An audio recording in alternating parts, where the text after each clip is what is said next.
Hello audience. आज मेरे साथ एक बहुत स्पेशल गेस्ट हैं, शायद ऐसे गेस्ट हैं जिनको मैंने दुआओं में मांगा है और शायद मैं कहूँगा मेरी दुआओं में आज भी असर है। तो किसी तारुफ के मोहताज नहीं है, असद अली शाह साहब। और आई कैप के फॉर्मर प्रेसिडेंट भी रह चुके हैं, बहुत सीनियर रोल्स में रह चुके हैं, बहुत अच्छी अच्छी फर्म्स के ओनर, बिग फोर डेलॉइट आपने नाम सुना होगा, उसके भी बड़े सीनियर पार्टनर ये रह चुके हैं, इन्होंने सर्व किया है। इनकी अपनी भी फर्म्स हैं, असद अली शाह एसोसिएट और बी फाइलर, जो कि एक बहुत ज़बरदस्त काम कर रही है, पाकिस्तान का नाम रोशन कर रही है। यहाँ से बैठे बैठे जो डिफरेंट फॉरेनर्स को सर्विसेज दे रही हैं, जो हमारे लिए फॉरेक्स अर्न करने का भी एक सोर्स है, तो उसके भी ये चेयरमैन है। तो मैं ज़्यादा आप लोगों का टाइम वेस्ट नहीं करूंगा, क्योंकि आप जानते हैं आपने इन्हीं को सुनना चाहते हैं और इन्हीं के लिए आज हमारी ये पॉडकास्ट हो रही है। तो सर, मेरा फर्स्ट क्वेश्चन आपसे ये है अबाउट योर जर्नी। देखें, जिस टाइम आप चार्टर्ड अकाउंटेंट बने ना, उस टाइम इतने इंस्टीट्यूशन नहीं थे, इतनी रिसोर्सेज नहीं थी, बल्कि शायद अभी हमारे सेशन भी हमारा हुआ था, उसमें भी मैंने कहा कि उस टाइम के लोग कहते हैं कि उस टाइम शायद सिर्फ 500 पेजेस होते थे आईएफआरएस के और इन सब के, जबकि अब तो बहुत डेवलपमेंट हो गई, इतने नए स्टैंडर्ड्स आ गए सब। लेकिन उस टाइम उस डाटा को गैदर करना बहुत मुश्किल था।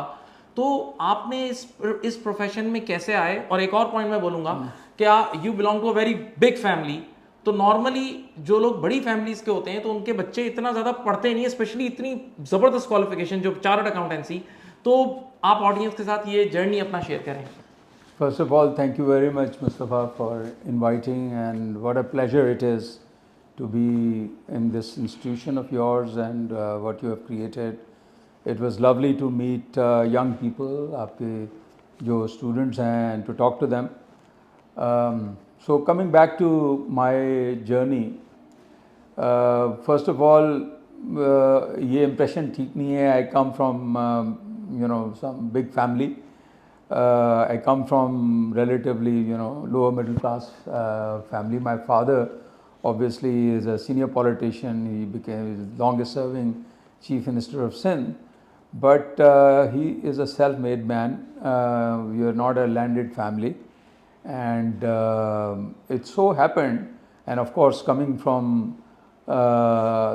Sindh, interior Sindh background, तो ये तो आपको ज़ाहिर है चार्टर्ड अकाउंटेंट मेरे ख्याल में मेरे लेवल के या उस ज़माने में एक आदि कोई इंटीरियर सिंध से सीए करते थे।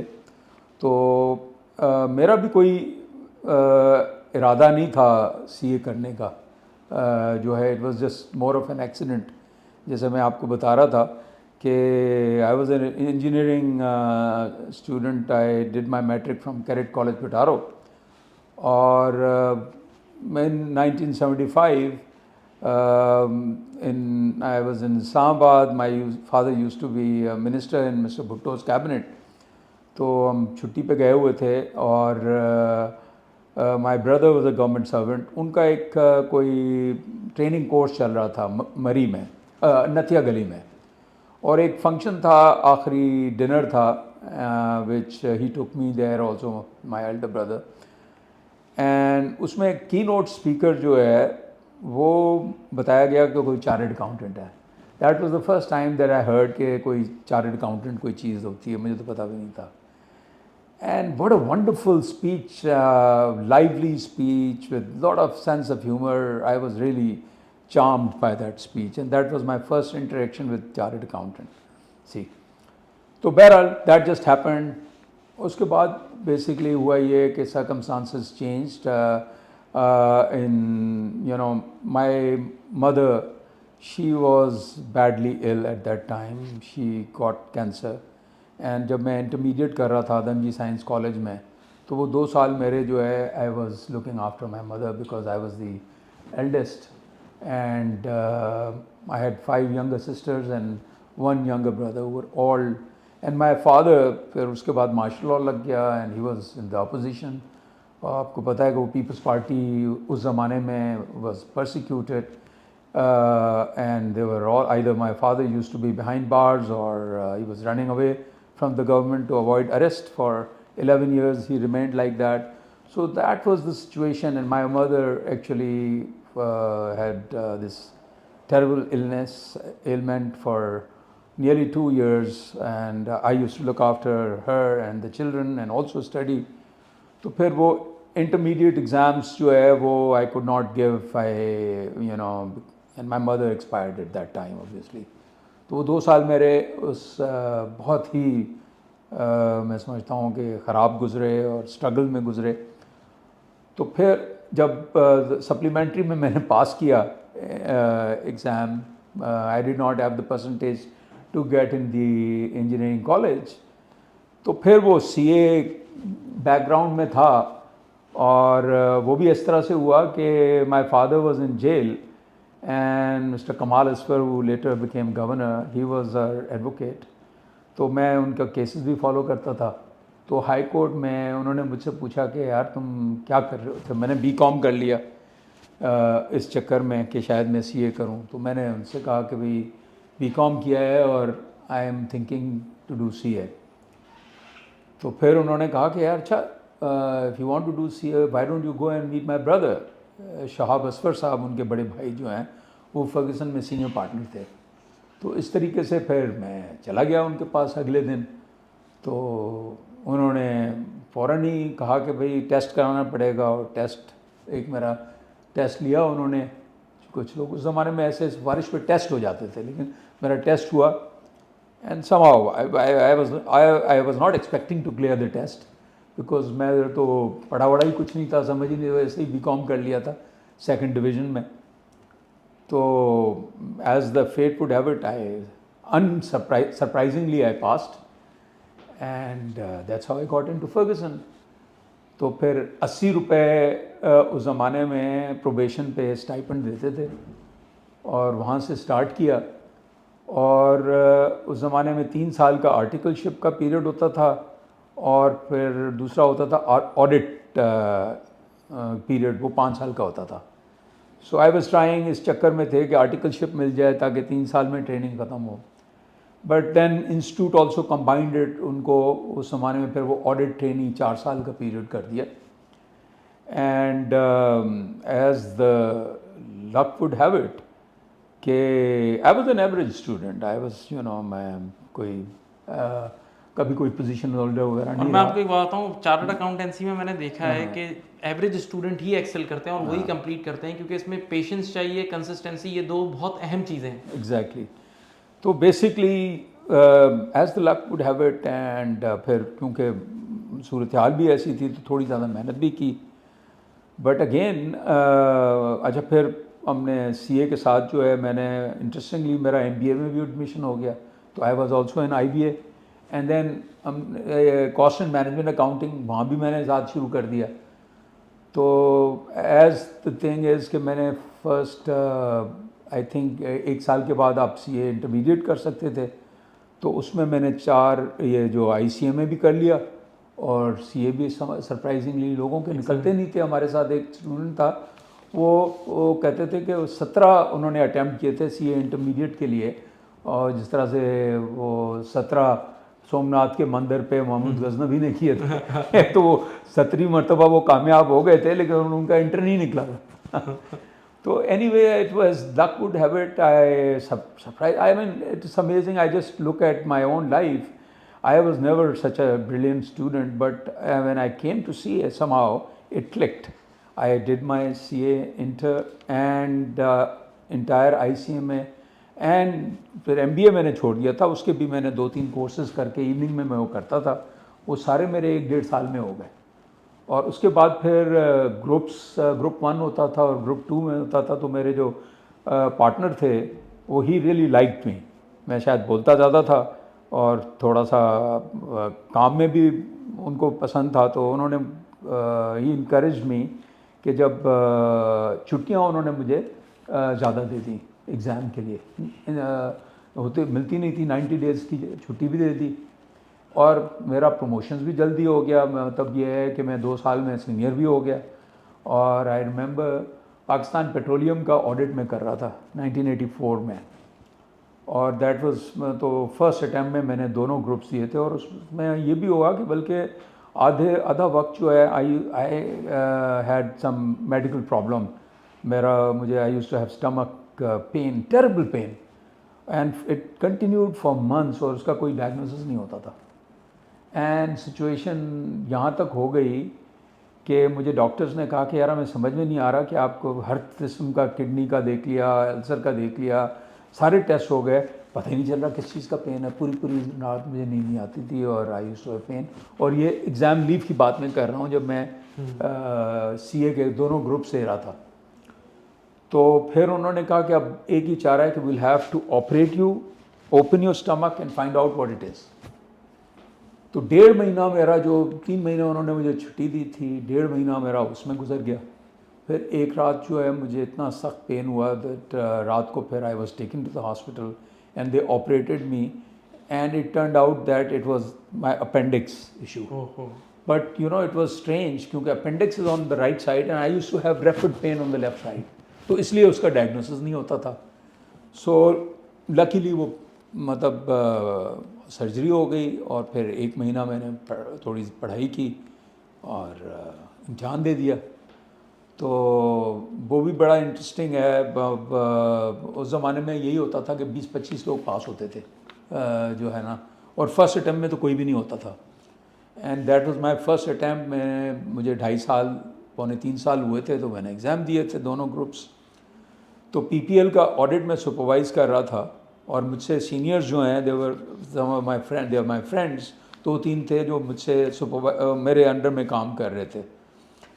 तो पता चला रिज़ल्ट आया और रिज़ल्ट जब आता था तो पर्सनली जाके लिस्ट जाके देखनी होती थी।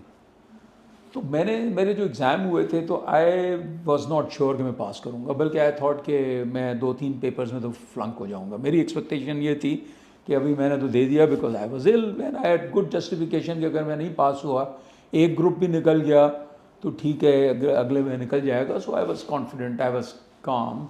तो सब लोग ने कहा कि चलें रिज़ल्ट देखने चलते हैं। मैंने कहा यार मुझे तो पता है मेरा रिज़ल्ट जो है आई हैव नॉट पास, तो आई एम नॉट गोइंग, तो आप लोग मुझे बता दीजिएगा, आप चले जाएं। तो इट्स सो हैपेंड कि वो जो मेरे सारे दोस्त थे जो रिपीटेडली दे रहे थे वो जाके गए। उस ज़माने में मोबाइल तो नहीं था, वहाँ से किसी ने मुझे कॉल किया वो लैंडलाइन से, एक जो मेरा सीनियर था, और मुझे उसने कुछ 2-4 गालियाँ भी दी। उसने कहा साले तुम कह रहे थे कि तुम फेल हो, हम सब फेल हो गए, तुम पास हो गए। So this is how I you know it's a very interesting story. I just couldn't imagine कि मैं कैसे पास हो गया। 1 साल अभी मेरा ट्रेनिंग का रहता था and I pass my CA exams. तो नसीम साहब थे, वो प्राइस वाटर हाउस से आए थे, जो पार्टनर थे उन्होंने।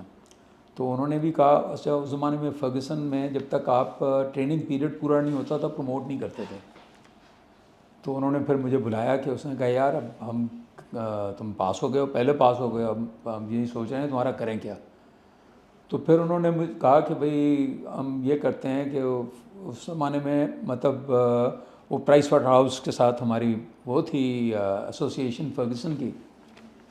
तो उन्होंने कहा कि यार हमने ये सोचा है कि तुम बोलते भी ज़्यादा हो, तुम फर्म की ट्रेनिंग करो। So I was not qualified, I was not a chartered accountant, but then the partners appointed me as in charge of training. Excellent. Or that's how I passed, but I did not become I became a member in 1986. I passed in 1984. And then I did the training in Ferguson. I think that was a record training. I did about 45 training courses, starting from juniors, जो induction course होता था, 4 training courses मैंने बनाए, basic auditing, basic taxation, फिर semi seniors और seniors के लिए supervising and audit, इस तरह के कोर्सेज, और 45 ट्रेनिंग कोर्सेज मैंने किए 4 साल जो है ना। Excellent excellent. तो दैट वाज हाउ आई। और वो ट्रेनर हमें आज नज़र आया, आपने जो क्लास में बच्चों को ट्रेनिंग दी। बस वो शुरू से लेकर जो है फिर, और इनफैक्ट फिर आई कैप में भी मैं ट्रेनिंग करता था and a lot of people remember me because मैं ऑडिटिंग पढ़ाता था जो है ना। And mostly as in the profession, some of my friends they went in tax, जैसे शब्बर से मेरी मुलाकात हुई। Shabbar used to be in Lahore. तो जब फर्स्ट ट्रेनिंग कोर्स हमने लाहौर में शुरू किया तो वहाँ शब्बर मैनेजर होता था उधर जो है, तो वी वर कंटेम्प्रेरीज। तो I have remained mostly as an assurance guy, an audit person mostly. और उसके बाद फिर जब और इंटरेस्टिंगली मतलब ये है कि उस ज़माने में ये भी मैं बता दूं आपको कि जो मैनेजर्स जब प्रमोट करते थे तो उनको पाकिस्तानी चार्टर्ड अकाउंटेंट को 6,000 रुपये देते थे, और इंग्लैंड वेल्स के CS को 8,000 रुपये देते थे। तो the partners were very kind. They actually fixed my salary at 9,000 rupees at that time, because उन्होंने कहा जो तुम ट्रेनिंग कर रहे हो उसका हम वो देते हैं। अब तो सैलरीज बहुत आगे पहुंच गई अब तो बहुत आगे बढ़ी हैं, but that at that time that was a big salary, and I started hire then the English qualified in Ferguson. Excellent. और पूरे फर्म की ट्रेनिंग की, एंड आई थिंक वो ट्रेनिंग का जो फर्गसन में जो सारा ग्राउंड जो है बैकग्राउंड और जो सिस्टम है वो हमने सेट किया था उस वक्त। सर हमारा नेक्स्ट क्वेश्चन है कि आपको पता है हमने लास्ट 3 ईयर से स्पेशली हमने देखा जो करेंसी मूवमेंट हो रही थी, तो उसमें हमारा एक बहुत बड़ा इशू है रिजर्व इशू, यानी हमारे रिजर्व्स बहुत जल्दी गिर जाते हैं। और उसकी वजह ये है कि हमारी एक्सपोर्ट्स बहुत कम है, इंपोर्ट्स बहुत ज़्यादा हैं, और हम जब भी ग्रोथ की तरफ जाते हैं तो ग्रोथ करने के लिए भी हमें इंपोर्ट बढ़ानी पड़ती है, तो दोबारा वो सस्टेनेबल नहीं होती। तो आपके माइंड में ऐसे क्या ऐसे आइडियाज़ हैं कि हम अपनी एक्सपोर्ट्स कैसे बढ़ा सकते हैं? देखिए बिल्कुल दैट इज़ द क्रक्स। और जैसे अभी हमारी सेशन भी हुआ आपके स्टूडेंट से, देखें पाकिस्तान हमारा जो 2 फंडामेंटल चीज़ें हैं किसी भी नेशन की प्रोग्रेस के लिए, और इसके लिए कोई शॉर्टकट नहीं है। एक तो सबसे इम्पॉर्टेंट एसेट जो है ना किसी भी मुल्क की, वो उसका ह्यूमन कैपिटल होता है, ह्यूमन रिसोर्सेज हैं। हमारा प्रॉब्लम ये है 25 करोड़ लोग हैं, लेकिन हमारे आधे से ज़्यादा बच्चे जो है ना वो स्कूल नहीं जाते, आधे बच्चे स्कूल नहीं जाते। दैन हमारी literacy rate is one of the worst in the world. मतलब हम कोई पिछले 20 साल से 58-60% पे हमारी लिटरेसी है, यानी 40% आर्टिफिशियल इंटेलिजेंस की जो एज है, डिजिटल एज में 21वीं सदी में हमारे जो है ना बिल्कुल अनपढ़ हैं लोग जो है ना, हमारी लेबर प्रोडक्टिविटी नहीं है। तो उस वजह से ज़ाहिर है हमारा जो ह्यूमन कैपिटल नहीं होगा तो ज़ाहिर है वो आप इनोवेशन नहीं आ सकती, और हर चीज़ में हम पीछे हैं। तो we have become unfortunately one of the worst countries because of the human capital. Second, we have not developed entrepreneurship. हमारे जैसे भी मुल्क हैं कई, मतलब इंडिया फॉर इंस्टेंस, लेकिन खैर इंडिया ने काफ़ी ह्यूमन कैपिटल में किया, इन्वेस्ट किया उन्होंने शुरू से लेकर, हमने नहीं किया। लेकिन उनका एंटरप्रेन्योरशिप की वजह से, टेक्नोलॉजी में इन्वेस्टमेंट की वजह से इस तरह के बहुत सारे मुल्क आगे निकल गए हैं। एग्रीड। सो सेकंड एस्पेक्ट जो है, जो मैं जैसे बात कर रहा था कि we have become a rent seeking economy. जो है ना हमारा सारा जो आप देखें ना, सारी जो ग्रोथ हमारी आती रही है, एक तो इम्पोर्ट लेड ग्रोथ हुई, और इम्पोर्ट के लिए हम बोरोइंग करते हैं, वो सस्टेनेबल नहीं है। हमारे जो ग्रोथ पीरियड्स हैं ज़ियाउल-हक के ज़माने में, उस ज़माने में भी मुजाहिदीन या अफ़गानिस्तान की वजह से काफ़ी फ्लोज़ हुए, और हमारे एक्सचेंज भी बेहतर हुआ, थोड़ा सा स्टेबिलिटी भी आई। और फिर जब ये मिलिट्री रजीम होती है तो फिर 10-12 साल स्टेबिलिटी भी होती है। तो इसी तरीके से मुशर्रफ के ज़माने में जो है, but then those were not sustainable. हम उस वक्त भी ग्रोथ जो है ना इम्पोर्ट बेसिस पे ही कर रहे थे। तो वी हैव टू एड्रेस अवर, हमारी जो है ना वी आर, ये आपने सही, सॉरी मैं आपकी बात, ये आपने सही कहा कि हमारे पूरी 1947 से लेके एक साहब ने मुझे पूरा चार्ट दिखाया था कि जब जब US एड आती थी तो मुल्क ग्रो कर जाता था। बिल्कुल बिल्कुल एब्सोल्युटली। तो बात ये है कि and then obviously political uncertainty हमारी जो है, कोई हमें पता ही नहीं है कि हमारा सिस्टम जो है डेमोक्रेटिक है या नॉन डेमोक्रेटिक है या हाइब्रिड है या हाइब्रिड प्लस है। तो we are not continuing in a process, you know. हमारे उससे हुआ क्या है कि हमारा जो पॉलिटिकल कल्चर है वो भी बहुत ज़्यादा रेंट सीकिंग है ना, जाहिर है। जो हमारी पूरी जो इकॉनमी है, 95% लोग जो हमारी जो है culture originally coming from agrarian culture, उसके बाद जो एग्रीकल्चर से जो निकले, ज़्यादातर हमारी जो कम्युनिटीज़ हैं पंजाब, सिंध, बलूचिस्तान, KP, बच्चों को 95%, 98% ये कहा जाता है कि बड़े होकर आपने कोई जॉब करना है, और वो भी सरकारी नौकरी करनी है। वो क्योंकि सरकारी नौकरी में आपको सिक्योरिटी भी है, उसमें आप काम करें ना करें कोई निकाल भी नहीं सकता। तो सियासतदान भी जो है वोट लेने के लिए उन्होंने भी अपने पैटर्नेज की बेसिस पे जॉब्स ही देने होते हैं। तो हमने सरकार को इतने लोगों से भर दिया है और ज़्यादातर इनकॉम्पिटेंट लोगों से कि सरकार इनकॉम्पिटेंट भी है और वो बिज़नेस को सस्पेक्ट समझा जाता है, ख़राब समझा जाता है। तो एंटरप्रेन्योरियल माइंडसेट भी नहीं डेवलप हुआ। रिस्क टेक जो बेसिक ट्रेड्स चाहिए बिज़नेस के लिए, विच इज़ एम्बिशन होना चाहिए, बिग विजन होना चाहिए, रिस्क टेकिंग होनी चाहिए, करेज होना चाहिए और गलती it's okay to make mistakes, failure जो है उससे भी लर्न करता है। तो ये सारी चीज़ें हमारे सोसाइटी में स्टिग्मा है। तो कल्चरली जो है ना हमने बिजनेसमैन को सबको चोर समझते हैं और फिर जाहिर क्योंकि टैक्स सारी जो बिजनेसेस हैं अब क्योंकि टैक्स रेट्स हमने फिस्कल सिस्टम को मैनेज करने के लिए हम बैंकरप्ट है, हमारी पब्लिक डेट हमारा इतना ज़्यादा है, हम हर 3 साल में IMF में जाना पड़ता है रिजर्व्स की वजह से, तो वो टैक्स रेट्स बढ़वा देते हैं। तो वो एक्चुअली तो द होल थिंग पूरा जो इकोसिस्टम है ना, अब ये बहुत डिटेल्ड हो जाएगा, I can explain it in this thing कि इट्स सेल्फ डिफीटिंग सिस्टम। जो हमारे जो डोनर्स हैं वो भी ब्यूरोक्रेट्स होते हैं, वो भी मतलब ये है कि अच्छी अच्छी बातें कर जाते हैं लेकिन कोई रिफॉर्म नहीं होता हमारे यहाँ। तो ना हमारे पॉलिटिकल विल है हमारे पास रिफॉर्म करने की। हमारा जो बिज़नेस कम्युनिटी है अनफॉर्चुनेटली वो भी देखे ना रेंट सीकिंग से ही पैसे बनते हैं ना। फर्टिलाइज़र हो गया, सीमेंट हो गया, सीमेंट में हमारी एक्सेस कैपेसिटी है यार, 25-25 हज़ार रुपये का प्रॉफिट बनता है सीमेंट कंपनी में।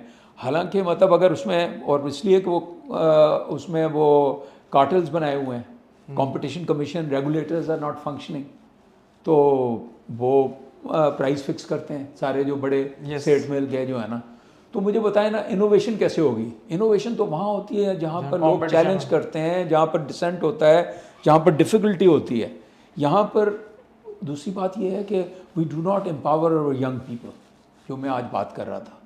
हमारे पास सारे जो है ना 70 साल 80 साल के सारे डिसीजन मेकर्स, हमारे सारे पॉलिटिशियंस, बिजनेसमैन सारे जो है ना वही बैठे हुए हैं अपने यंग, और वो छोड़ने को तैयार ही नहीं है, के लिए तैयार नहीं है। इनोवेशन हमेशा नया आदमी करता है, यंग पीपल करते हैं। हमारे कल्चर जो है आप स्कूल में देखें, we don't encourage our children to ask questions, we don't promote curiosity, we do not promote people to challenge us, whether it is political parties, whether it is government, whether it is business, हर जगह पर जो सेठ है, जो top man है, सारे powers उसके पास हैं। एग्री जो है डेलीगेट नहीं करते हम उस पर रिस्क टेकिंग नहीं करते, तो वो भी लर्न नहीं करते बेचारे। सेम इज द केस, हम अपनी होल्डिंग भी डाइल्यूट नहीं करना चाहते। एग्जैक्टली, हमारी होल्डिंग भी आप देखें कंपनी सारी जो है ना, सेठ जो है ना, कोई ज़्यादा सारी कंपनीज कंट्रोल्ड कंपनीज हैं। आप स्टॉक एक्सचेंज का हाल देख लें ना, इंडिया की स्टॉक एक्सचेंज आज मैं देख रहा था, कंपेयर कर रहा था, वो मतलब ये है कि 90s में हमारी स्टॉक एक्सचेंज के मुकाबले में शायद 15 टाइम्स बड़ी होगी, 10 टाइम्स बड़ी होगी। Today our stock market cap में देख रहा था $100 बिलियन थी 2017 में, अब 30-35 बिलियन पे हम खड़े। और इंडिया की स्टॉक मार्केट जो है वो 4.5 ट्रिलियन पे है। अब तो कंपैरिजन ही नहीं है। 120x जो है उनकी इकोनॉमी भी 3.9 ट्रिलियन पे चली गई है। 6 और 7 टाइम्स होती थी, अब वो 12 गुना ज़्यादा हो गई। हम 300 बिलियन पे खड़े हैं।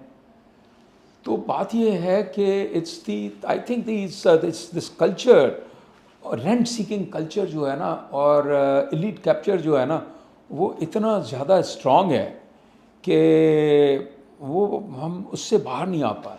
अच्छा, बहुत सारे पाकिस्तानी बाहर जा रहे हैं लेकिन फिर भी रेमिटेंसेस उस पेस से इंक्रीज़ नहीं हो रही। इसकी एक वजह ये भी है कि हमारे यहाँ आपने पास में देखा था, इन्होंने डॉलर को इंटरबैंक 225 पे रोका था और ओपन मार्केट वो 260 और ग्रे मार्केट चल रहा था।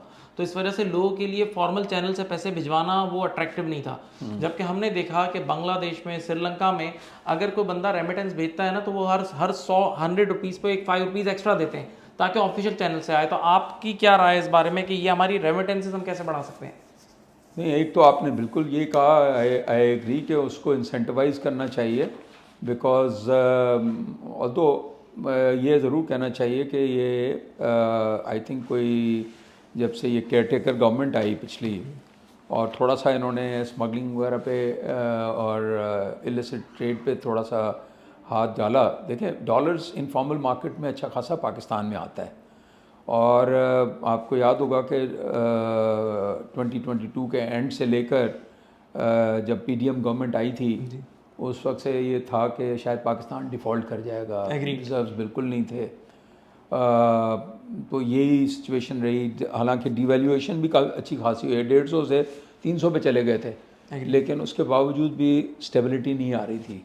तो थोड़ा सा गवर्नमेंट ने जब क्रैकडाउन किया तो चीज़ें थोड़ी सी स्टेबल हो गई। अभी भी हमारी सूरत हाल काफ़ी ख़राब है, लेकिन एक चीज़ कहने की है कि पिछले 5-6 महीने से हमारा जो रुपी डॉलर पैरिटी 280 रुपये पे तकरीबन मैनेज है। हाँ।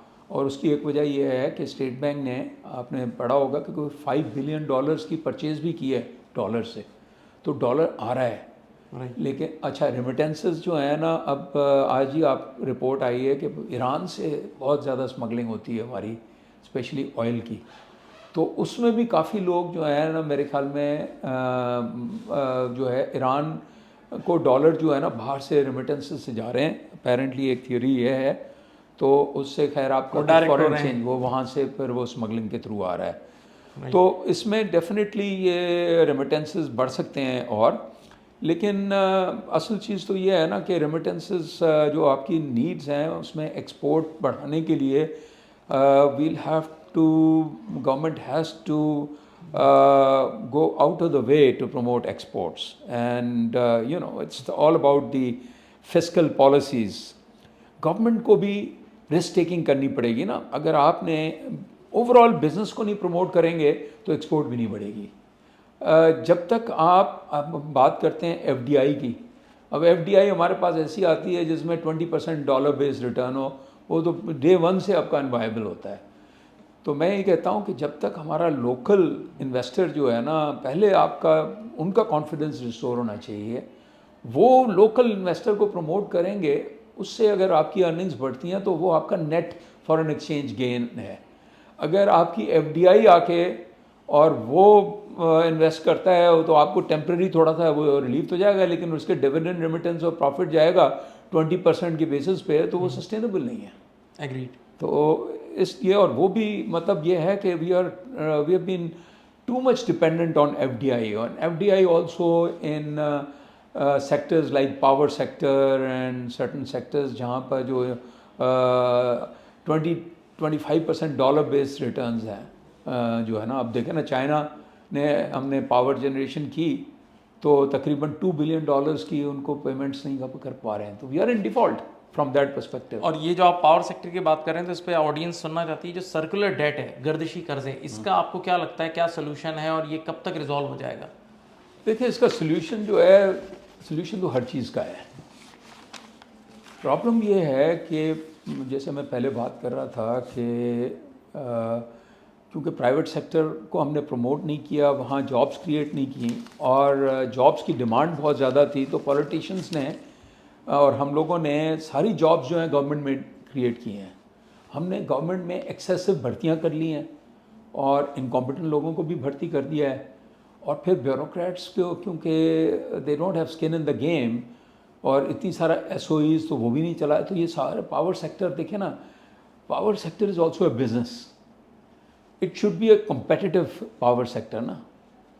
एक ज़माने में 80s तक जो है वापडा होता था, एक ऑर्गेनाइजेशन होती थी, उसको ख़त्म करके हमने अनबंडल करके फिर हमने ये जो IPPs लगाए, उसमें हमने इन्वेस्टमेंट की, महंगाई बाहर से 18% डॉलर बेस्ड रिटर्न। तो एक तो हमारी बिजली बहुत महंगी हो गई, तो उसका कोई फ़ायदा नहीं हुआ प्राइवेट सेक्टर को लाने का ना, कॉम्पिटिटिव नहीं किया हमने। दूसरा, जो डिस्ट्रीब्यूशन कंपनीज़ हैं जिसमें लाइन लॉसेस आपको पता है कि 25-30% है, वो गैस कंपनीज़ में भी है, चोरी है उसमें, वो भी सारी सरकार में है। तो हमारे ये जो एनर्जी सेक्टर का 5 ट्रिलियन से ज़्यादा का डेट है, नॉट ओनली, अब पहले तो पावर सेक्टर का था, गैस में भी उतना ही हो गया, बल्कि उससे ज़्यादा हो गया। तो उसकी वजह ये है कि देखें, monopoly especially a public sector monopoly which is highly inefficient is most dangerous.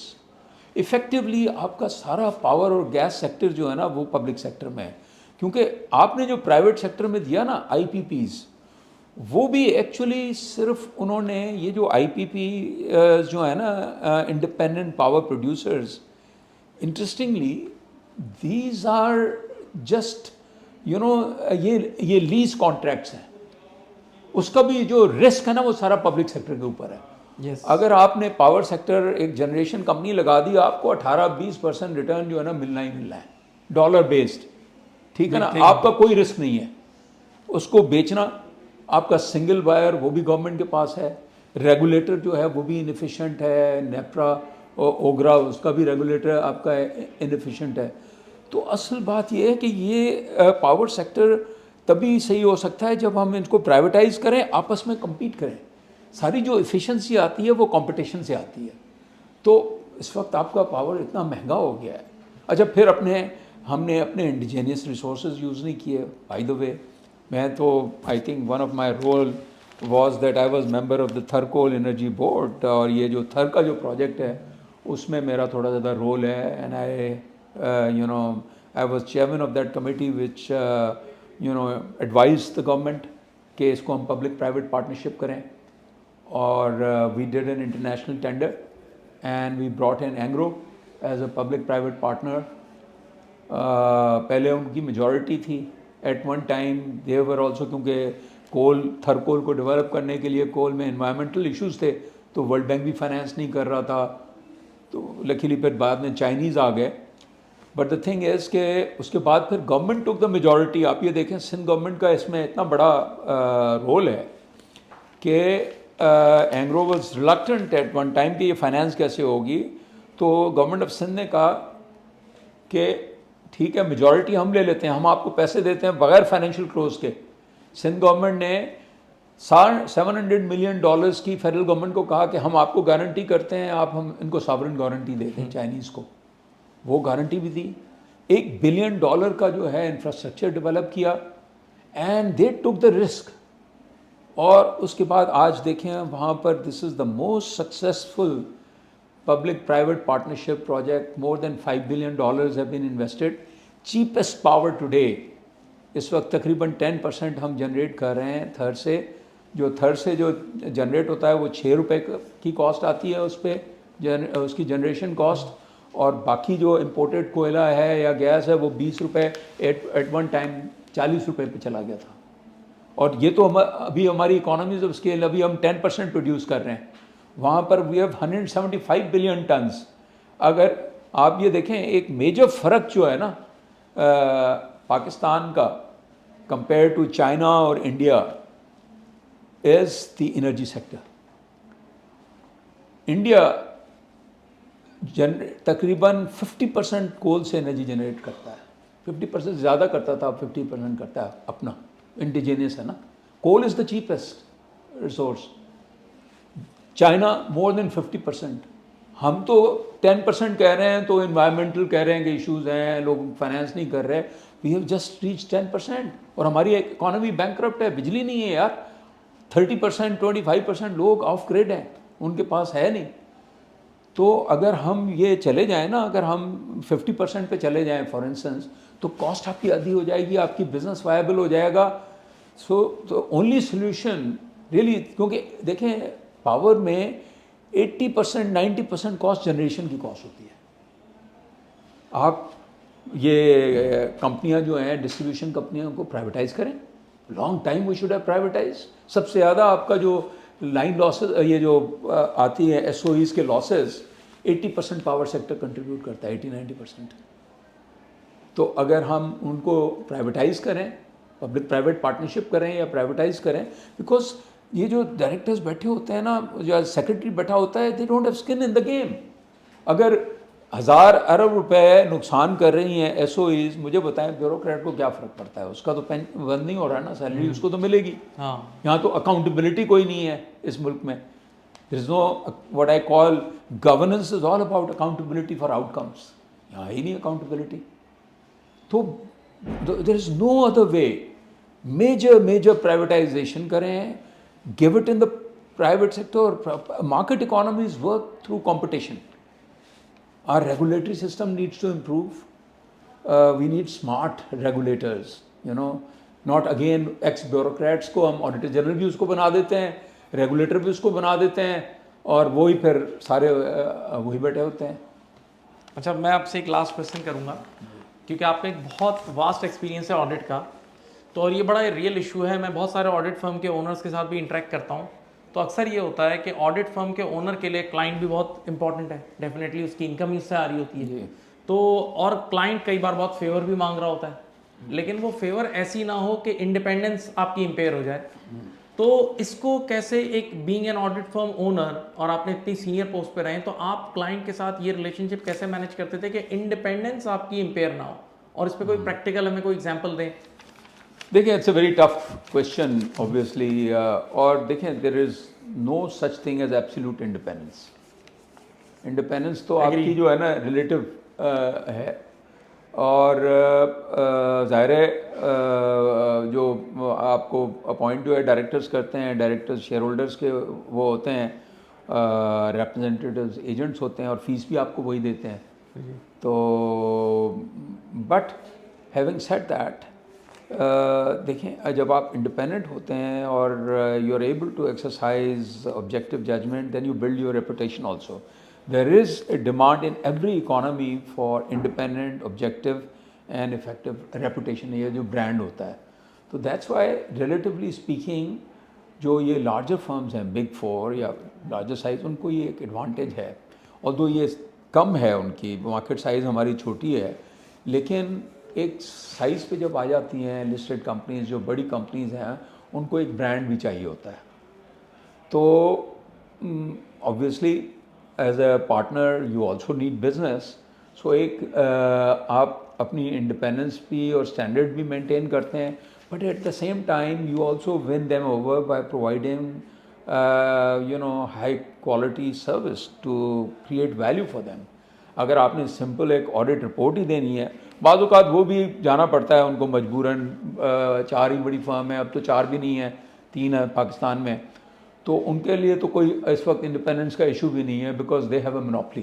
Pakistan की जो सिचुएशन है, तो they can actually retain their independence, retain their standards, professional scepticism, because अच्छी खासी और गवर्नमेंट एंटिटीज़ जो हैं बहुत सारी, उनके पास चॉइस ही नहीं है other than these 3 or 4 or maybe 5 firms.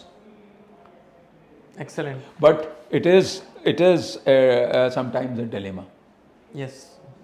Thank you sir, आपने बहुत सारी चीज़ें हमारी ऑडियंस का शेयर की, and definitely people will learn a lot from your guidance. तो इंशाल्लाह हम आपको नेक्स्ट टाइम भी इनवाइट करेंगे. Thank you. Thank you.